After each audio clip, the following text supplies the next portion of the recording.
శాలిని తెల్లవారినా సరే చంద్ర ఇంకా లేవలేదేంటి అని చెప్పి తనైతే చంద్ర కోసం ఎదురు చూస్తూ ఉంటుంది. ఇక చంద్ర అయితే లేచి వచ్చి తన ముఖం ముందు ఎదురుగా నిలబడి ఉంటుంది. అది చూసి శాలిని ఒక్కసారిగా షాక్ అయిపోతుంది. ఏంటి ఇది చనిపోలేదా అని చెప్పి అనుకుంటూ ఉంటుంది. ఇక అక్కడ ఉన్న చంద్ర అయితే శాలినిని చూసి ఇలా అంటూ ఉంటుంది. ఏంటి శాలిని షాక్ అయ్యావా?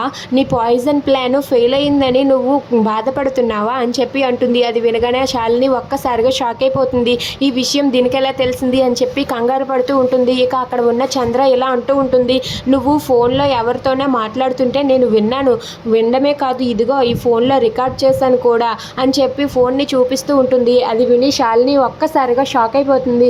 ఇక అక్కడ ఉన్న చంద్రకళ అయితే ఇప్పుడు నేను ఈ వీడియోని ఇంట్లో ఎవరికైనా చూపిస్తే నీ పరిస్థితి ఏంటి, ఒక్కసారి ఆలోచించు శాలిని అని చెప్పి చంద్రకళ అంటుంది. దాంతో శాలిని అయితే దయచేసి ఆ పని చేయకు, నీకేం కావాలి అని చెప్పి అంటుంది. దాంతో చంద్రకళ అయితే నువ్వు ఒక రోజంతా కూడా ఈ ఇంట్లో చాకరీ చేయాలి, అదే నాకు కావాల్సింది అని చెప్పి అంటుంది. దాంతో శాలిని అయితే సరే నేను ఆ పని చేస్తాను, నువ్వు మాత్రం దయచేసి ఈ వీడియో ఎవరికి చూపించకు అని చెప్పి బ్రతిమలాడుతూ ఉంటుంది. దాంతో చంద్రకళ అయితే సరే నువ్వు చాకరీ చెయ్యి అని చెప్పి అంటూ ఉంటుంది.